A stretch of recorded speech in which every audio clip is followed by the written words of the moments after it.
When people engage in censorship, when they try to dictate what other people can say and hear, their motives can take a couple of forms. One, they're incapable of defending the positions they claim to be so certain about, so an open discussion is a threat. Or two, they're unwilling to defend the positions because they're so certain about them. Further discussion seems like a waste of time. So it's no surprise that the most blatant attempts at censorship and indoctrination on college campuses have come primarily from administrators trained in institutions, ed schools, which combine both of the characteristics I just mentioned: low academic standards, can't debate, and high-octane political orthodoxy, won't debate.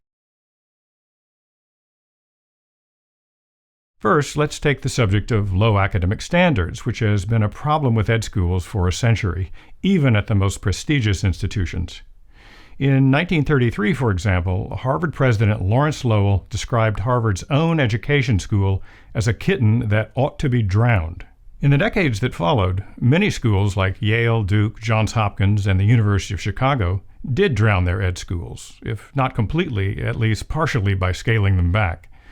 Though Harvard's own ed school remains undrowned, in 1969, the dean and associate dean of Harvard's ed school admitted that the prevailing climate in the nation's teacher training schools was anything but intellectual. Study, reflection, debate, careful reading, even, yes, serious thinking, they wrote, is often conspicuous by its absence. Weak programs tend to attract weak students.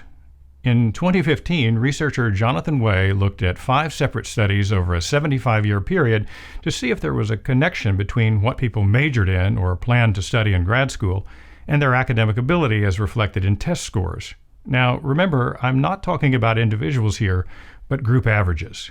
In any case, out of the 5 studies he looked at, 4 of them showed that students pursuing education degrees had the absolute lowest scores. That was the finding of the Army Classification Test from 1946, the Selective Service Test from 1951, the Project Talent Test from the 1970s, and the test for admission to graduate school, otherwise known as the GRE, in the early 2000s. The only exception was the Scholastic Aptitude Test of 2014.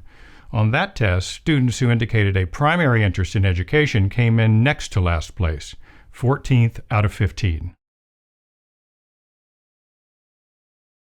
In addition to their weakness in academics, ed schools are just as notorious for their woke political orthodoxy.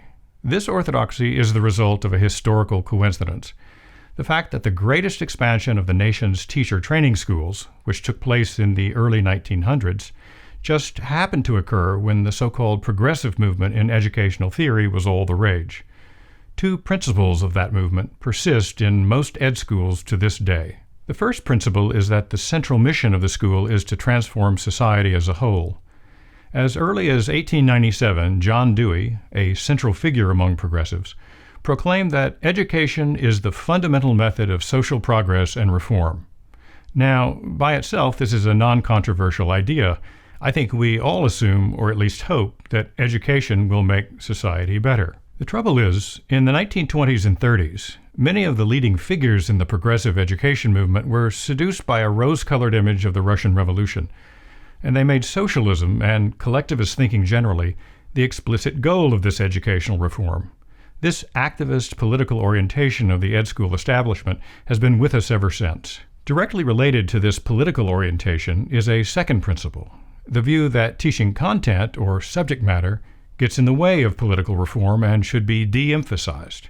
Anyone defending content knowledge is thus accused of promoting rote learning or memorizing facts.